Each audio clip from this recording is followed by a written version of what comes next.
This episode of the Fantasy Underdogs podcast is brought to you by betonline.ag.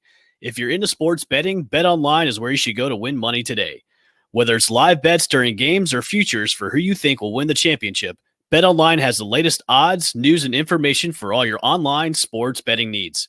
Visit the website today or use your mobile device to join and receive your 50% welcome bonus on your first deposit. So before the next big game, head on over to BetOnline and start playing today. BetOnline, your online sportsbook experts. And now, the Fantasy Underdogs podcast.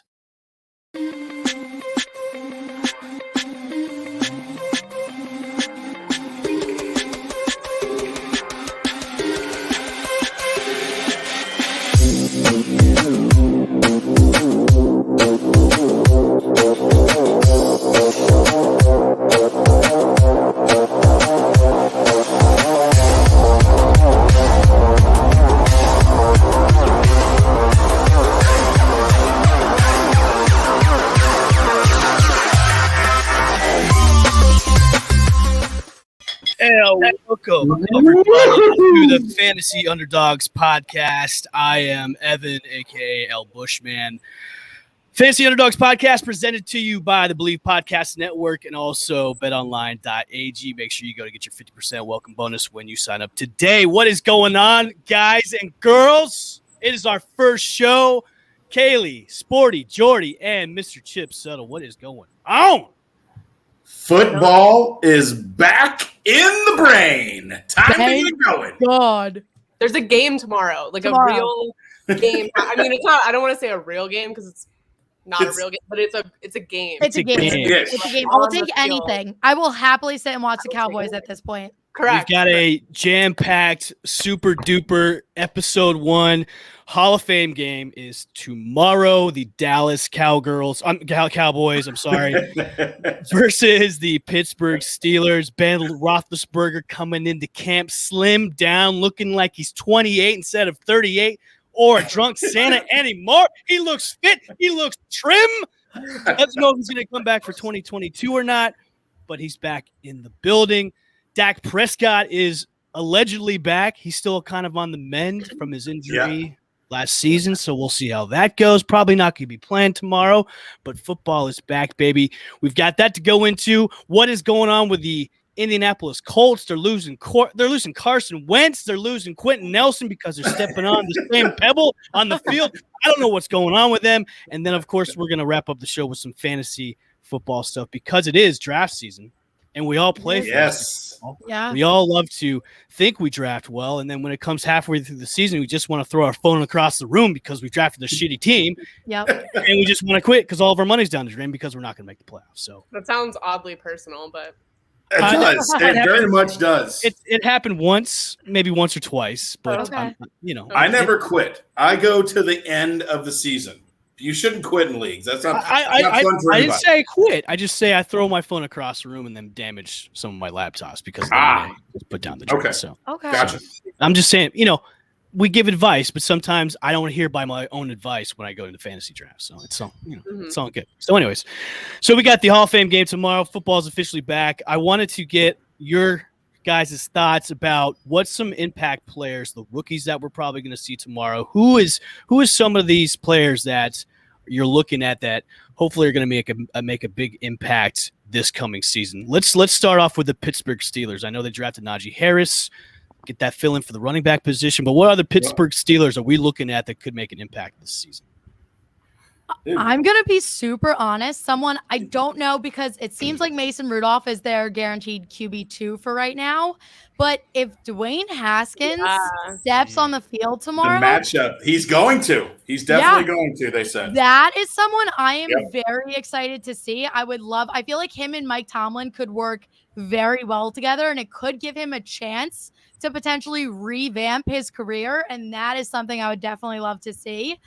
We know he's got the talent. It seems like the mental ability was never there. He never seemed in the game. He seemed very immature. He didn't seem to have that passion that a lot of other guys have. And if anyone can bring that out of someone, it's Mike Tomlin. So that is something I'm eager to see with the Steelers this season. Yeah, I mean, I think that Haskins is ahead of Dobbs right now currently. on the depth chart. So you will see him go off against Mason. I know Mason's starting the football game. One of the guys I think that I want to see, Kendrick Green, drafted. He's an offensive guard. He's mammoth. The Steelers team, they're coming off losing Villanueva, DeCastro. I mean, just marquee players on their offensive line, and they're already in a patchwork kind of situation. And I want Najee to have a great year fantasy-wise. He's going to be toting the rock a lot, I think. So, I mean, that's all the news out. He's one of the first rookies off the board, or is the first rookie running back off the board, potentially in a lot of mock drafts. So I want to see if the offensive line can be a shell of its former self. So I'll be looking for him to see if he can pick up that slack. But he is mammoth. He is monstrous. So I think Dwayne Haskins should be ready because he's ducking and diving from his wife trying to beat the crap out of him this past summer. So he's got some head moving and wobbling here and there because his wife is chasing after him because of her alleged domestic violence abuse this past year. I want to see him do well and succeed, and I think that is probably, at least a place where there's some sort of veteran presence and some sort of leadership and what seems to be a culture that has really righted the ship, since, they had issues in the past, but that has all kind of gone away. There's not a lot of headlines coming out of Pittsburgh. There is a lot of let's focus and let's get what we need to get done. And so I think that's probably one of the better places for him to go. But yeah, I want to see him succeed. I think there's something there. I don't know what it is, but I think it's do you think he could break the really moldy mold of Ohio State quarterbacks that come into this league and then they just burn out? Because we haven't seen one have success at all in this league. So if he's possibly competing for that number 2 spot and maybe the heir to the throne whenever Big Ben says, hey, I'm done, do you think Dwayne Haskins could pick up the rock and say, okay, this is my team? Maybe. Look, the further you get away from Ohio State, and I'm just going to look, my team is dealing with Urban Meyer right now. He's not the best coach for player development and player engagement. He's just not that guy, right? His players don't have a great track record off the field. They don't have a great track record going on. Timmy Tebow does. But not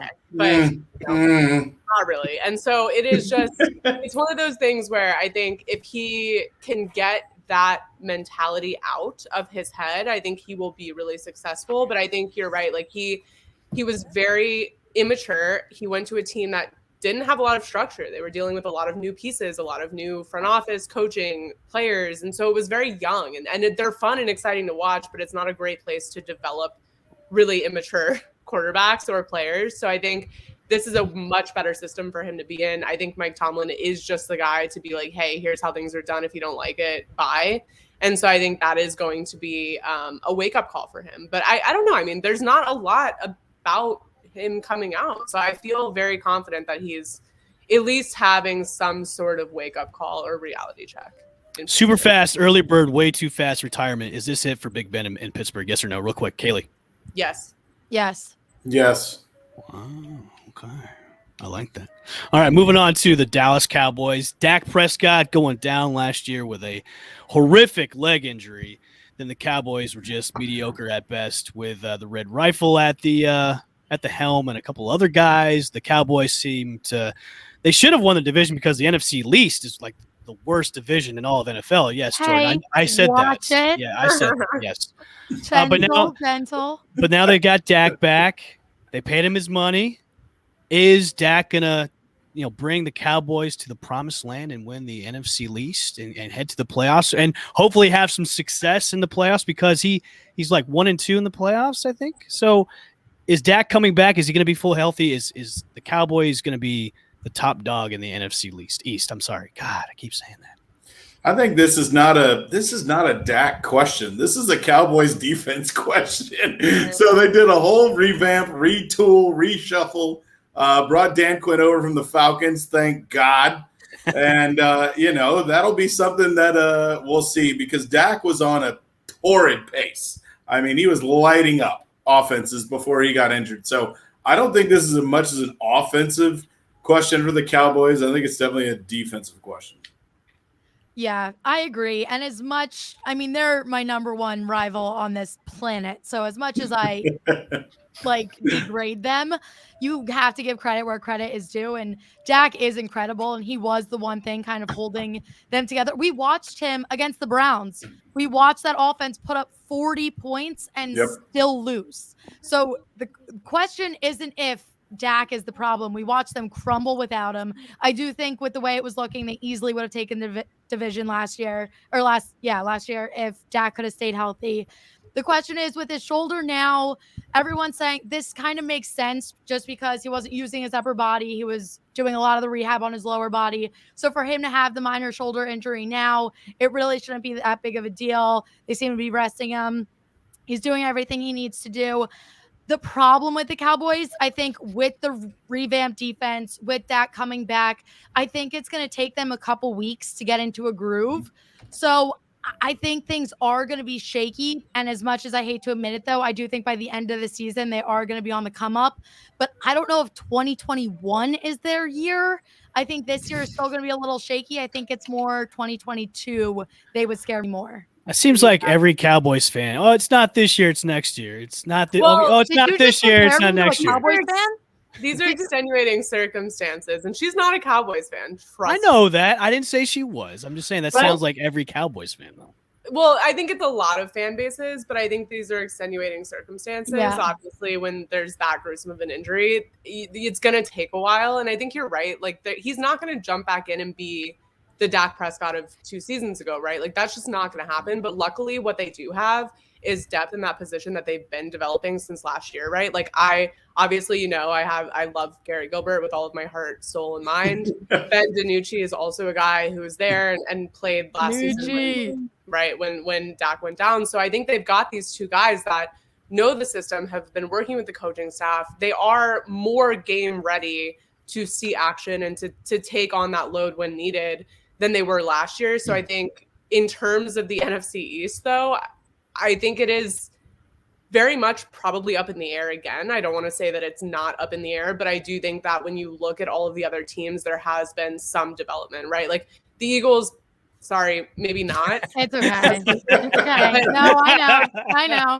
Definitely in Washington, right? And like what they were able to do last year, like I think if it wasn't for the Bucs defense stepping up at the right time, like Washington very much could have won that game. And that's a whole different conversation we're having now. But then you look in New York, and that's also an area where they added guys where they needed them, right? So you're looking at 2 teams and potentially 3 that really did build on what they had and are going to see an improvement from last year. So I don't know that I agree. I don't know that it's this year, but I think we will see them start to have that upward trajectory at the end of the season, because I just think with Dak and what they added on defense and just having – a well-rounded team. And they do have that. Like when you look on paper, they have that. So if they can put all the pieces together and Dak can come back with the proper timing, now not rushing it, then I think they're in a good spot for the end of the season going into 2022. But we'll see.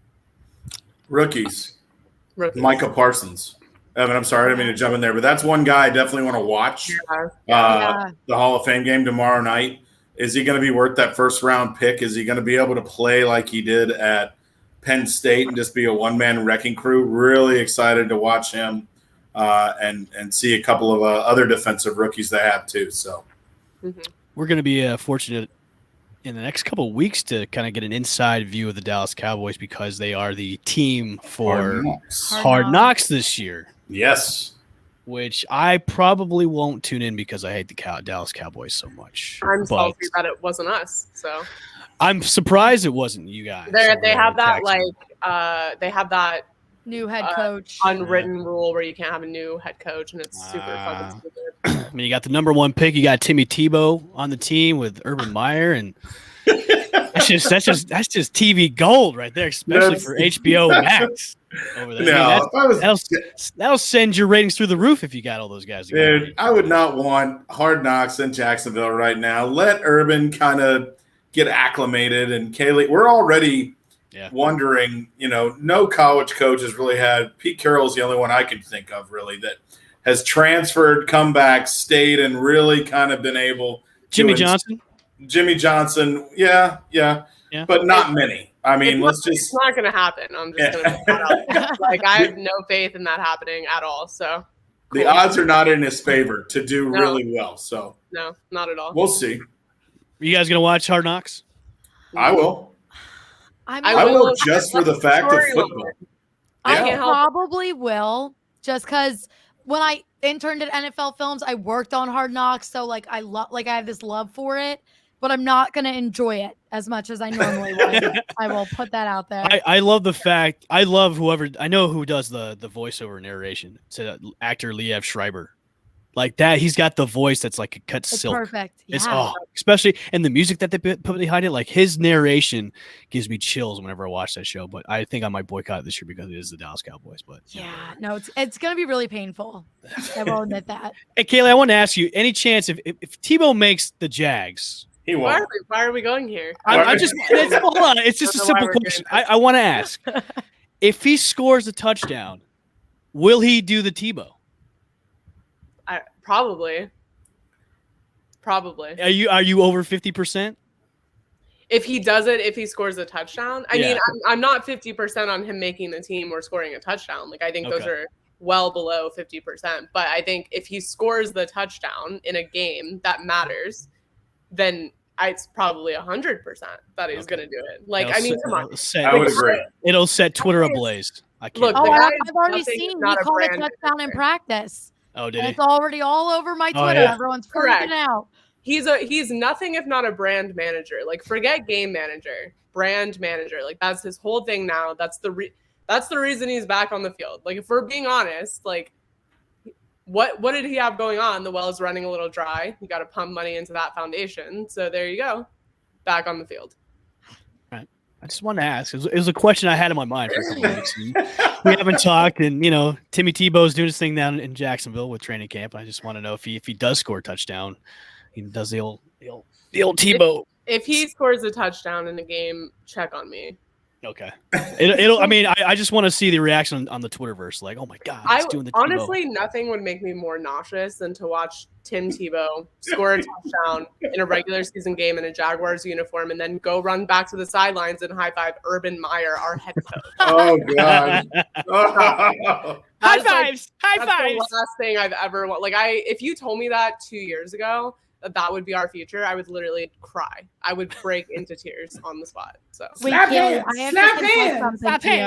Kelly, when I was in middle school, I had a phone case that was Florida Gators colors with a little T and a little bow on it for Tebow that my grandfather gave me that I had on my phone, and I had it on there for we all make mistakes. An extensive period of time. There's a number we can give you. You can call. The first step's admitting, you have a problem. Yeah. That's step one, or is that step two?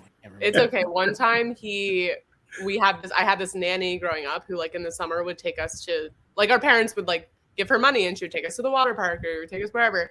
And they were best friends because he obviously is, like, from Jacksonville. And so they were best friends. And so he was on a lot of those excursions through Jacksonville with us. And now looking back on it, I'm like, ugh. All right, we'll get off the Jackson Tim Tebow. I want to know what the hell is going on in Indianapolis, because Carson Wentz, your boy, Jordan, and also now Quentin Nelson, both out 5 to 12 weeks, both with the same injury. What in the world is going on? They paid so much money for Carson Wentz to be on this team, and now he is out for probably half the season, more than that. Now, what is going? The Colts have Jacob Eason there.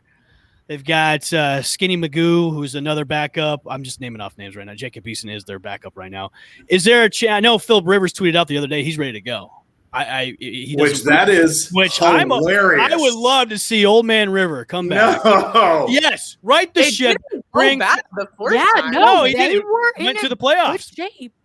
Went to the playoffs, and then he retired. I would love to see Philip Rivers come out of retirement because I'm they sure signed Brett Hundley is now on the active roster, and they drafted. That's a great upgrade at backup. Sam Etlinger from Texas, who's a shorter quarterback. So they should get what? I know Aaron Rodgers said, "This is my team again." Sorry, you got to go. I know. All right. that was a quick I'm turnaround. back. That's You gotta one go. Blake Bortles reference, and Yeah. that's all we get. First show, one Blake Bortles reference. That's one. I just want to know, like, Irsay's got to be like, what in the hell is going on? Because my starting quarterback, who I brought you over because the guy that you had success with in the Eagles is now the head coach. I brought you over here. Now you're breaking foots. Your best offensive tackle is breaking foots. What Guard. the hell? I'm sorry, guard is breaking his foot too. Same spot, same injury. What the hell is going on in Indy? Did they not mow the turf low enough? Are they getting drunk together and just falling down and go boom? What is this spells trouble for Indy going forward? Because I mean, are you really going to roll with Jacob Eason? Or are you going to go out and maybe say, hey, Phil, I know you're probably sick and tired of your 12, 20 kids right now. You may want to break for a few weeks. Like, what should the Colts do? I don't know, but does this put them in the Deshaun Watson conversation? I'm glad that you brought that up because that is a tweet I put out. Like, Deshaun wants to get out of Houston with all the trouble he has. What better fits to maybe go up to Indy where he's got a great offensive line? You've got talent all around you. Question is, like, what is Indy really looking, really willing to give up if they do decide to make a trade, though? Yeah. Especially for No, I Deshaun. don't Yeah, think it's- that's what I was really. going to say. The Texans still have even with everything going on, the Texans still have a very hefty price tag on Watson. And with what the Colts just did to get Wentz there, yeah. They don't I have the don't think picks. they're not going to want to put out, like, they're going to want someone. Like, honestly, I've seen a lot of Nick Foles, which would be absolutely freaking hysterical if that happened. But like someone like that, who's like a cheap 1-year fix to come in, I just think that would have long-term damage because of everything. I think that we've comes seen along with enough. it. I think we've seen enough. Of Nick Foles and Carson Of Wentz. him as I well. would love to see a season 2 of that. Speak for yourselves, because our season didn't go quite as yours did with Nick Foles. So Would it be? Would Phil maybe come out of retirement and say, "Hey, I'll come in, I'll see how it goes for the few weeks, if I can gel," because even if Carson Wentz comes back, when he comes back, if he comes back, he still has to rehab, he still has to get his footing, no pun intended, when he gets back onto the field. I mean, should the Colts just say, you know what, screw it, we're going to roll with Eason for right now if he's going to take the starting job if they offer it to him, and then be bad for 5 to 12 weeks? I mean, what is the Colts' end game or solution to this? Is it ride it out till Carson comes back, or do we make a trade? Dude, I think it's ride it out. I think you have Eason. He's been there for a little bit. He wasn't a 7th round, dust tumbleweed coming out. He's a guy who did play at Georgia, has arm talent, 6'6". He's like 2 Coke machines with eyeballs and huge cannon arms. You've already got the best offensive line in the world. You have Jonathan Taylor. You got some weapons on offense. So just everybody calm down. Pump the brakes here. All you do is hand the ball to Jonathan Taylor and just give, some outs, some slants, some easy throws. And, this is the last thing it needs to do is freak out. They don't have a first. They don't have a third. So they can't trade anything. And they're going to pay through the nose if you have to go get a free agent. Say if Justin Fields wins a competition, which supposedly there's not, no one can tell me that Andy Dalton, all the Chicago Bears fans want to keep him the whole year. That's not going to happen. So Andy Dalton might fall by the wayside, or you give old man Rivers. That's the only thing I see doing. If Eason comes out of preseason and you are not sold, you call Rivers and you go, dude, I'm not paying you $12 million this year. You can play for like 4, or you can not play, and we'll roll with Eason. Up to you. I would say Irsay should just make a call. It's like, I'll give you half of how many kids that you have. You've got 12 kids. I'll give you 6. Just come out, see what you can do, and then hopefully we can win some games. And then I'll be honest with you, Carson should hang it up, man. That's tough because I don't think that he's just never been in a great situation, which I get it, but I think a lot of his problem was never physical ability, even after injury. I think a lot of it is mental, right? It's a lot of you can see it on his face, right? Even if he's physically capable, there's something blocking him from going past mediocre. And it's something I don't know if it's fear after injury. I don't know what it is, but there is just something mental going on. And I don't know that this helps. I think this is going to make it really tough for him to like get his mind right, which I think was the hope coming into Indy to begin with, is that this is going to mentally reset him. This is going to get him back to where he was before his first injury. This is going to allow him to kind of press the restart button, start fresh with a new team, with a coach he's familiar with. And now it's like deja vu, right? And it's not as bad. Obviously, it's a completely different situation, but it's an injury that he has to come back from, that he's going to have to rehab from. And then he's going to have to stand under center, which he already couldn't really do confidently for a while. So I'm not saying hang it up, because I think it'd be a shame if he did. He's not old, but at the end of the day, it's like, I don't know that his mental issues at this point are going to get any better. I think they're going to get worse. Yeah. Jordan, this was your boy. Yeah. Like last season, it almost seemed like he had like a case of the yips. And you know what I mean? Like it just seemed his mental capacity was not there. Like his body was on the field and his mental was just not there. And it was just a case of the yips. I mean, your boy thought he was going to have, a fresh start in Indy, but now he's got a setback. Do you think he can recover from this and just get back to business when he comes back, or is it just it? I think this is going off of what Kaylee was saying, all of the issues, and I defended the crap out of him last season because I knew how many issues the Eagles were having. He's already nervous because of the injury. We had zero O-line. Our O-line was skin and bones. So we had no protection, no time. Then on top of that, we had no weapons really for him to go to. Every single week, there were new people. There was like Dallas would come back for a day, then he'd be out. Ertz was nowhere to be seen. Our receiver core, bleh at best. Like we were Fulgham. It was Give terrible. me some Fulgham in my life. Fulgham, he held it. Like he did what he had to do here and there, it wasn't consistent. And Doug Peterson wasn't using Fulgham the way he should have been. Doug Peterson's play calling was absolutely ferocious. We were like one of the only teams that didn't have an offensive coordinator. Doug Peterson had no idea what he was doing. Like there were so many things that went into Carson Wentz being blatantly terrible last season. Like I never wanted to put all of the blame on him. So I was so upset when he got traded. I literally cried when he was traded. Now he's on a new team. I was hoping the best for him. But now, knowing everything he went through in Philly, knowing a lot of it was mental, and then being thrown immediately into this, I really think it's going to be terrible for him to bounce back. Like next to impossible. And I hate to say that. I was high on him coming into fantasy because I was like, he's going to have an MVP season. Yeah. He's like, they're in the Super Bowl in the next 3 seasons. Now I've kind of sit back and rethought all of that. I'm like, this is going to be hard to bounce back from. I was so high on him because he coming into a great situation where he's got a great offensive line to throw under. Right. Too. Yeah. That's his guy. Yeah. And he's got so many weapons to throw to, and he's got a great backfield. It's like a perfect situation. And then this happened. It's like, oh. It's almost like seeing like a sad puppy, in the rain and just looking outside the window, looking in, and just that's what it seems like to me. That's a bad analogy, but I don't know why I said that. No, it's okay. It kind of makes sense. Okay. So tell me, now this is obviously similar scenario without an injury. Sam Darnold. These were 2 guys that I really liked for comeback player of the year. I liked Wentz a little bit better than I did Darnold, but we're already talking about both these guys have had post-traumatic stress, no offensive lines, getting sacked in their sleep, no talent around them. Seeing what's happened to Wentz, and I totally agree with everything we've said, it hurts my heart because I had him poised for a big season.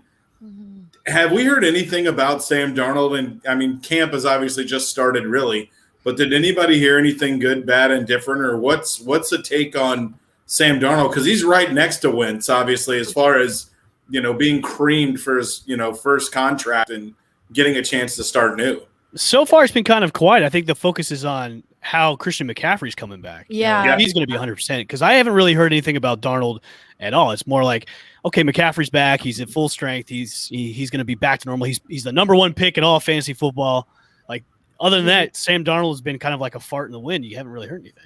There's some talk about the Panthers being quietly interested in Deshaun Watson and what that would look like after getting Sam Darnold. I think is very interesting and definitely, but that is those are headlines. Like those are real headlines that are happening, not just out of like Panthers wire or whatever, but definitely around football in general. And so that's that. I can't take it anymore with Deshaun. I can't do it anymore. I don't want it even with the price tag of what they want is still too high. Even with like everything that's going on with him, like the price tag is so steep. The Eagles can do it. The Eagles got the picks to do it. Can we not? No. Well, I have full confidence in Jalen Hurts right now. Like I am throwing Nick Sirianni and Jalen Hurts. I'm throwing like I'm sold. I like it. I like it. Yeah. I have very high hopes, which I shouldn't, but we'll see how the season unfolds with the whole Deshaun Watson situation. Sam Darnold, I am convinced Sam Darnold is going to come out and be very, very good. You're not? No, I disagree.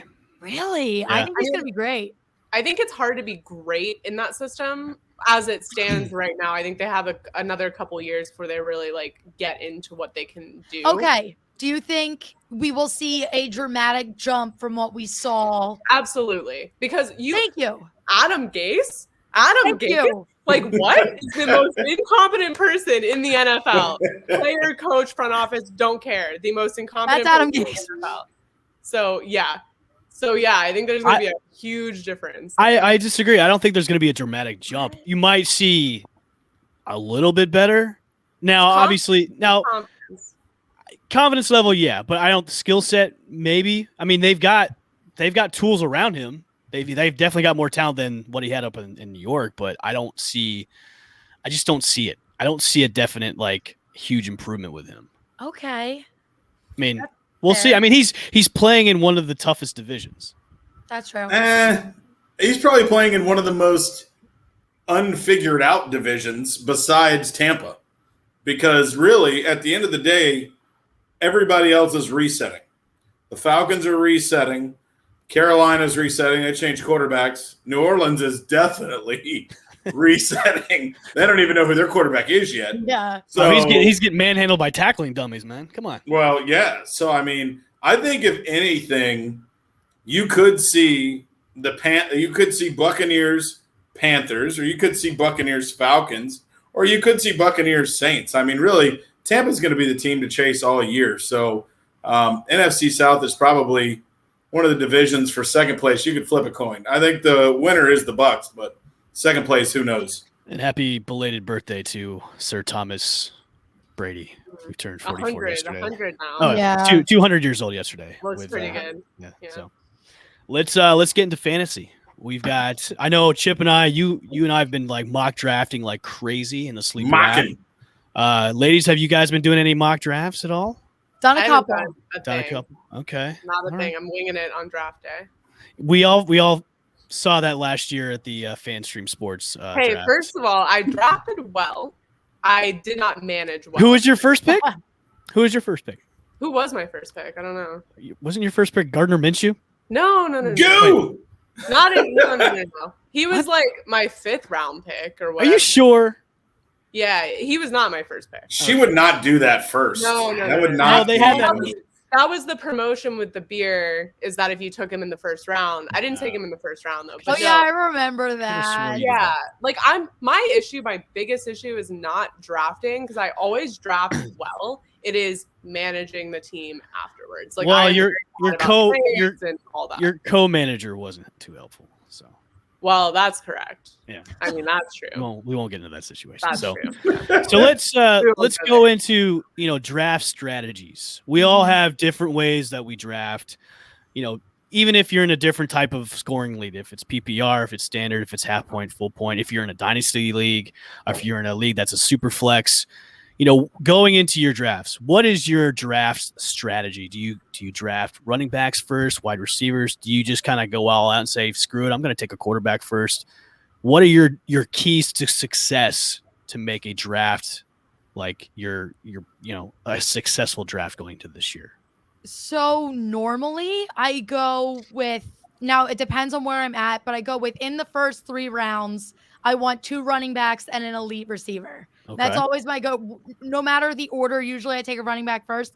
This year, I honestly, at least in one of my leagues, I think I'm definitely going to switch it up. And I feel like I'm going to end up doing it in all of them because that's what usually ends up happening. I think I'm going to go 2 running backs. And then I want to get one of the top tight ends. Like I want Kittle, Travis Kelce, or Darren Waller. Like, Okay. I looked at the list of wide receivers, the top wide receivers down to 30. And I was like doing the math and I was like, any of the receivers in the bottom half of the top 15 that I could easily get in the early 4th round, I'm fine with them as my wide receiver 1. Like there's depth there, but the tight ends, other than the top 3, make me super nervous. Everyone's sold on TJ Hawkinson and Dallas Goedert, and I'm not 100% sold on them. So if that's someone I have to rely on, I really don't want to. So I think I'm going tight end and 2 running backs in the first 3 rounds. I like that. I similarly, like it depends where I'm at in the order. And I think that's a big thing for me and I always have like, I have a mentality of like, if this, then that, right? So if I'm in the first like 2, 3, 4 picks, like I'm going running back all day, right? Because those are going to be the top guys. You can't really replace those guys. Yeah, all day. You can't really replace those guys at all. Like you're not going to get someone of that caliber even later in the first round. If I'm late in the first round, I'm just going to go receiver, get the top receiving talent, and then pick up that talent at running back that's going to be there at the end of the first round. It's going to be pretty equivalent going into the second round, especially if you're on the back half snaking around. So that's kind of how I feel about that. I'll go like receiver, running back, or receiver, running back, tight end. But I'm huge on draft position. Like that'll change my entire strategy on the spot depending where I'm at. So yeah, I think and Kayla, I'd never agreed. I mean, that's the best way to look at it is that most drafts, and you're seeing a lot with mock drafts, there's potential of, 5 or 6 running backs going in a row. So anybody past that, you're looking at either, Kelce sometimes will pop up in there, Devontae Adams, Tyreek Hill. So really, if you're in the back half of the first round, you can look at getting 2 elite wide receivers like a Tyreek Hill, like Devontae Adams, and then swing back around and get a running back or a Kelce or, whatever you want to do. So I think draft strategy definitely depends on where you are in the draft. And if you're in the front, getting 2 running backs after the 3rd and 4th rounds, you're really starting to look at, guys that are going to be not solid, but just kind of guesses like a Mike Davis or guys that are going to get a lot of touches, but you don't know if the performance is going to match the volume that they're getting. So I think draft strategy is where you're based, and getting 2 running backs in the first 4 rounds sets you up to have wide receivers and take flyers, a little bit later in the draft. Because, we all know the talent in the wide receiver area this year is unbelievable. You can get starters into the 6th, 7th, 8th, round. So, I think it just depends on your position. Yeah, for sure. So definitely. Do we have do's and don'ts for drafting? Do's and don'ts. Yeah. I mean, hardcore, like I will never do this, or hardcore, like you should always do this. Yeah. I think I've never, and maybe you guys have, I've never taken a quarterback in the first 3 rounds or 4 rounds. Like I've never gone after Mahomes, and usually if you're in a family league or your friend league, those guys will go, fast. So I never take a quarterback, usually in the first 4 or 5 rounds. I might actually this year, maybe, but I got Josh Allen in the 8th, and I made it to the fantasy championships last year. So I was excited. That was kind never take a quarterback in the first. Yeah, that was a major steal. That was very underrated. Yeah.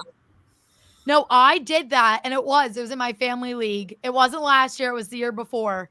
3rd round, I took Mahomes, and I made it to the champion. I didn't win; I came in 2nd. However, it kind of worked out in my favor. And last year, I contemplated doing it again, but I just didn't feel right about it. Maybe I should have done it. Maybe I would have done a little bit better because I didn't do great last year. I was like very middle of the line. Made it to playoffs, but didn't go far. But I don't know. agree with you guys. I don't feel right taking a quarterback early, especially when there's so much talent to go around. And then you get into that point where like you see Patrick Mahomes go then, and soon you'll see that quarterback panic where people are now taking quarterbacks in like the 4th, 5th rounds that like could easily go in the 6th. So if you're getting like these stud running backs and stud receivers while everyone else is panicking and taking a quarterback too early, and then you can still get a very good quarterback later on, I think that's the way to go. Yeah, I was going to say my biggest don't is like position panic, because that is quarterbacks is where that happens the most, because one person will take a quarterback way too early. It'll be like late 3rd, early 4th. Someone's going to take like the best quarterback on the board, and then people start panicking and they're like, if I don't get a quarterback now, I'm not going to get a quarterback. And then you panic and you end up with a quarterback, like you said, you could have gotten in the 6th, 7th. And now you're just sitting there with like no good receivers, no tight ends, and then you're just having to draft like these trash tight ends later in the round. So yeah, my biggest thing is don't panic, because I've made that mistake so many times where I panic and I'm like, I don't even like this quarterback. He's not even on my list. Like he's just a guy. He was like the best quarterback available at the time, but like great. So I think that's my biggest don't is panic.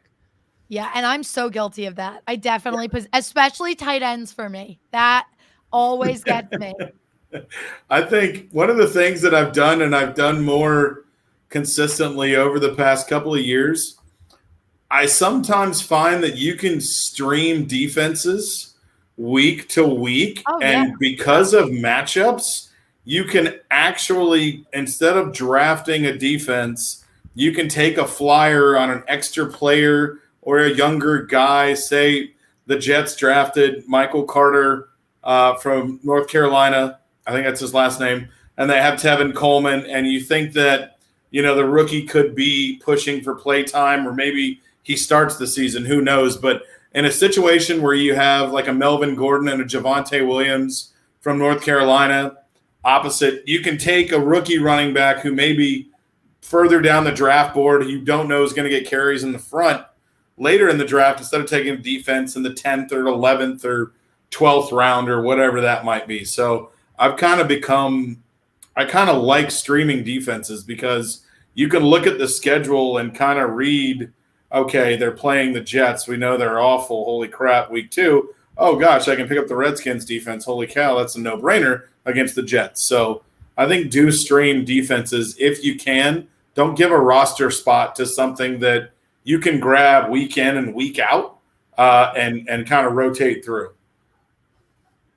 I like it. And that's something I definitely relied on. I didn't fully go flyer while drafting. I still took a defense, but I was very consistent on dropping my defenses all the time, picking up based on matchups, and it worked out very well for me.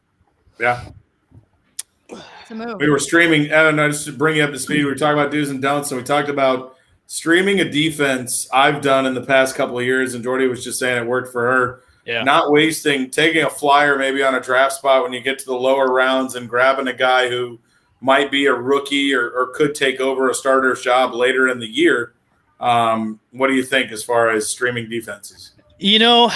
I've done that strategy before because, you can look at the matchups week by week, but it's tough because if you're going to go add drop, you can kind of screw yourself when it comes to those matchups, especially if you've got a defense where if you wanted the one that you got picked up on waivers by somebody else, and then the defense that you had to settle on is not so great, and they're going up against like a high-powered offense, and then you're screwed. So you could take a chance on that. I usually like picking a defense almost 4 rounds before the end, because you could probably get a top defense by them. I mean, you can look at the Buffalo Bills, you can look at the Tampa Bay Buccaneers, you can even look at the Ravens, like those types of defense, even the 49ers. Like it goes back to those draft strategies. Are you one of those guys that's going to draft defense really, really early, or maybe just wait until the last 2 rounds and do what you said, like take it on a flyer week by week by the matchups? So it's almost like you're flipping a coin each week. I mean, it could pay off, or it could just bite you in the butt. I will say for don't draft anybody from the Eagles. Sorry, Jordan. Don't draft ever. Don't ever draft David Johnson ever again. Don't draft Jameis Winston. unless you like picks. The dues, look at the rookies that are really looking to take over positions, like Najee Harris from Pittsburgh. Like that's a guy you should take a look at in those. I wouldn't draft him high. I would maybe say the middle rounds if you're past that point where you got your 2 starting running backs and you're maybe looking for a flex. And then look at the offenses that are retooled. I mean, those are the really question marks that you have to look at. Like, who's the new offensive coordinator? Who's the new quarterback of that team? Do you have a new running back? Are your wide receivers different? So those are the types of things that you really have to look at going into the draft is, who's different? What offenses are going to be different this year? Because they can really, you could go from one year they're throwing like crazy to the next year where they're just running like nuts. It's so I love and I hate fantasy football when it comes down to it's a drug for me. Like I love playing it, but it just makes me so frustrated sometimes, but it's in a good way. So listen to this. You guys, this is just a quick look at the defenses and why I think I'm streaming this year. Listen to these top 10 defenses, and obviously depending upon how many teams are in your league, you have only so many starting teams. So you have the Rams, great defense, Washington, Pittsburgh, Baltimore, San Francisco, Buccaneers, Colts, Patriots, everybody's coming back from a bye, Saints, and the Dolphins. So those are the top 10 ranked defenses right now, just kind of looking. And all those defenses, I would start without hesitation every single week, I think personally, as long as everybody's healthy. I can't believe we're talking about defenses in length. Hey, I love a defense. Hey, they depending upon your scoring system, right? Some of the teams that I played with got me over 20 points last year. Yeah. That's the equivalent of a quarterback some games. Yeah. They can easily more often than not screw you than anything. Yeah.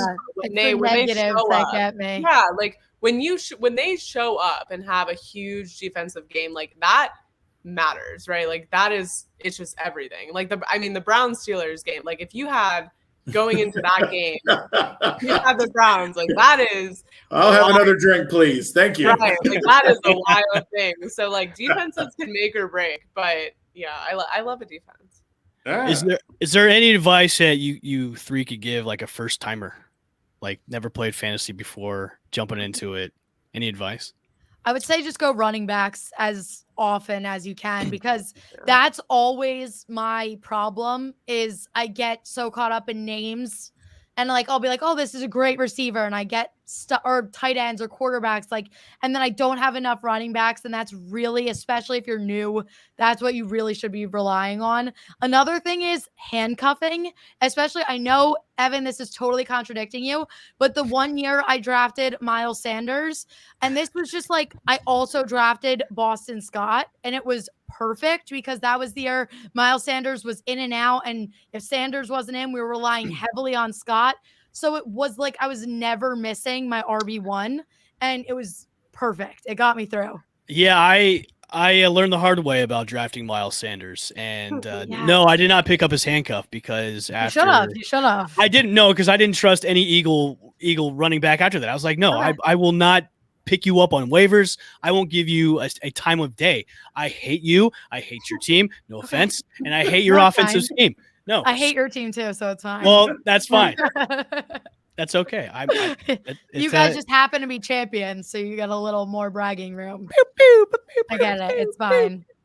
Yeah. I would say like my biggest thing is I used to try to overplan. And when you go in, like you don't know what position you're going to be. You don't know what player is going to be on the board. Like we were talking about the quarterback frenzy that can happen in those like way too early rounds where one goes and then it's like, it's just a ripple effect through everyone panicking. And so I try to plan based on a scheme and what I'm looking to do position wise, or how I'm looking to, whether it's handcuffing players, or I try to have a plan that is scheme based, not player based, because you can put your top players in each position, whoever you want. You can plan out bye weeks, but at the end of the day, like you're not going to get 90% of those guys. So you shouldn't even sit there worrying about it. I think also too, like going back to the whole panicking thing too, a lot of people panic when like the star players get off the board. And when you're looking at like wide receivers, like the wide receiver class this year is so deep with players. Yeah. If you don't get those 2 stars that you want, Like it's deep. There's deep pockets in there. So you can go out and get like a tier 2 wide receiver in the mid to late rounds because they're going to be there. Unlike the running backs where if you don't get 2 good running backs in the first 2 rounds, you're kind of scrambling about who am I going to pick up? You know what I mean? Because their running backs now are few and far between of the big studs, like the guys that you want to pick up in the first round. Because if your strategy is, okay, I'm going to go get 2 wide receivers in the first 2 rounds, by round 3 and 4, you're looking at backups upon backups when it comes to running backs. And these guys are not going to be starting like, you want a tier 1, tier 2 guy. So are there any studs of last year that could turn out to be duds this year? And then vice versa. Are there any duds from last year that could be studs this year? Josh Jacobs is the biggest one. I think he's great. He's taking nothing away from him, but he's not a pass catching back. He's not a super versatile guy, and their offensive line is pretty much done. I mean, at this point, like compared to where they were, when he was able to really go in and make moves and gain yardage, they have a tough schedule, one of the toughest in the league. They have, they've traded away a lot of people on their offensive line. They have a lot of injuries. They're dealing with a lot. I don't see him getting a lot of. His production is probably going to go down too because they signed Kenyon Drake in the offseason too. Right. So touches will probably maybe be cut a little bit because of Kenyon Drake. I loved him in fantasy, but I cannot see him being anywhere near what he was. No, 2 years ago, he was the only thing that held my team together. Yeah. And now I literally wouldn't go near him. Right. Not going to go, but he's a solid RB2. Right. Yeah. But not someone I want to put all my faith in. I'm going to go way out on a limb here. Way out. I'm going to say Adam Thielen. And I'm going to say this because Jefferson's emergence as a wide receiver 1, Irv Smith Jr., tight end, is a little bit more athletic than Rudolph. So he's going to be out on the field more. I just think that what he did last year, I think he was one of the top receivers in the red zone. I think he had 10 touchdowns on like 15 passes into the red zone. So I think, you just can't maintain that. That's not I don't think you can do that again. So I think Thielen probably drops a little bit just due to the fact that Jefferson's definitely an option that they're going to pursue. And you're just adding more folks. So that's a great question coming out of the comments. Kaylee, I'll direct this one to you. How about James Robinson and Travis Etienne coming in? I think James Robinson's production will go down, but I think both of these players will then be streamlined into what their strengths are. I think James Robinson, when you look at who we had last year, which was no one, right? He was a one-person show in the backfield, really, and he did a lot of the heavy lifting on our offense. So I think he will get to be more of that power back, more of that like short yardage guy, red zone guy. He's going to get to have some of those breakthrough plays, but he's really going to be assigned to what his strengths are, whereas like Etienne has a whole different skill set. Just he's a different kind of player, different kind of running back. He's got that rapport with our quarterback. So I do think that they're both going to thrive. It is going to be very much of like a 1-2 punch of something they try to set up in the backfield. But I think he's obviously not going to have the same production because he was the only guy back there. But at the same time, I think they're both going to be more effective in their respective roles on our offense now. So I wouldn't shy away from James Robinson because I just do think that he is just an athlete overall, and I think he's going to make plays regardless. I mean, we saw what we were dealing with last year, and he still made plays, and we won 1 game. So I think he's worth a draft as long as it's not too early, I think. Yeah. I think their situation can turn into something like Cleveland, where you have 2 really good backs. Correct, you have a pass catcher, you have your thumper. But, I mean, in time, obviously, I think Cleveland's backfield is one of the best, if not the best. But I think that, Kelly, what you said, 2-back situation. But, both worth the draft pick, definitely. Yeah, definitely. It's kind of like the receivers in Miami right now. You have Will Fuller and Devontae Parker. Fuller hasn't played more than, 10, 11 games in the last couple seasons. Then you have Devontae Parker is now going to be sharing with him. Like, you have Tua, who's very hit or miss. You have no idea how he's going to come out right now.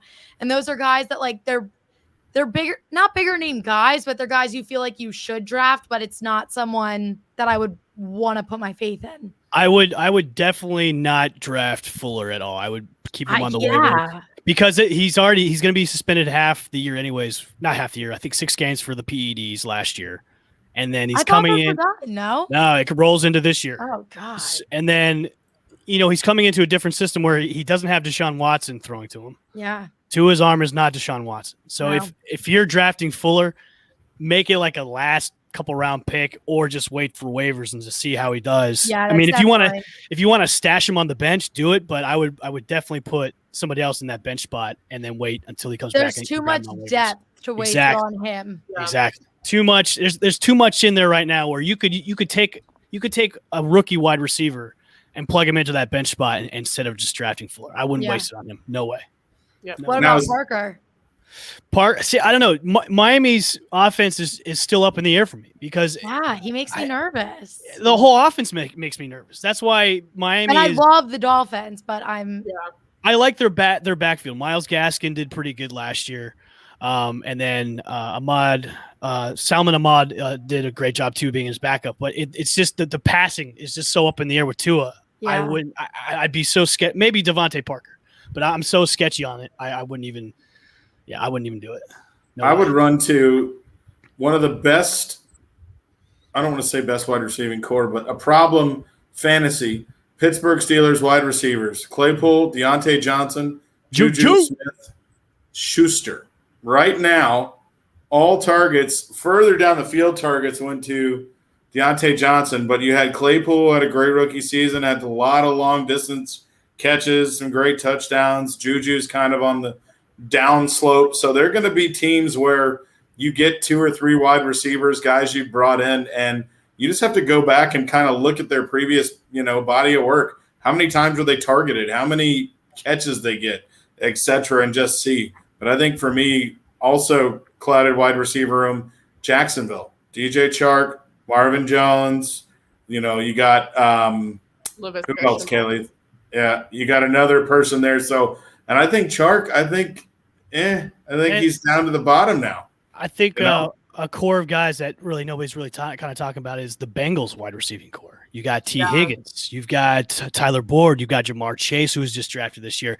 Kind of all depends on, the health of Joe Burrow, but Jumpin' Joe was doing. He had rookie of the year numbers last year before going down. So it's all about if the offensive line can protect Burrow. But I love their wide receiving core because it's young, it's fast, and those guys' hands are like, they're like, Velcro right there. I mean, that's hands that you want. But of course, the Buccaneers got the best wide receiving core. I'm just. Well, the Bengals will be an excellent example of drafting a lineman or a wide receiver because your quarterback can't throw a ball if he's on his butt. So we'll see if taking Jamar Chase and not taking an offensive tackle, we'll see which one works. All right. And on that note, that's been the first episode of the Fantasy Underdogs podcast, presented to you by Believe and also betonline.ag. Folks, anything before we get out of here? Nothing? Nothing for hush from the crowd. Go Najee Harris. I feel bad for the Colts that Carson Wentz brought the Philly injury bug with him. Honestly, look, good thoughts their way because I can't with the Titans. I don't want to see them win the division. Phil Rivers is coming back. Phil is coming back. I'm tired of babysitting. That would be incredible. He's coming back. He's gonna ride in with his bola, his cowboy hat. He's coming back. You guys know it's coming. It's coming. All right. Dun. Make sure you guys smash the follow button on Twitter at the FU Dogs Pod and on IG, the FU Dogs Pod as well. We will see you guys next week. Are we doing Mondays and Thursdays next week? Mondays and Thursdays? Mondays and Thursdays. Yeah. Mondays and Thursdays. Yeah. Mondays and Thursdays next week. Make sure to follow and smash those buttons on social media. We will be posting up some fantasy tidbits here and there before your drafts. And if you want to, just show us what you drafted on social media, we'll grade that for you. We'll give you some comments and questions, and we'll be doing the same. So you guys have a great night. For myself, Kaylee, Jordan, and Chip, we will see you guys next week. Peace. Bye. Thanks, Underdogs.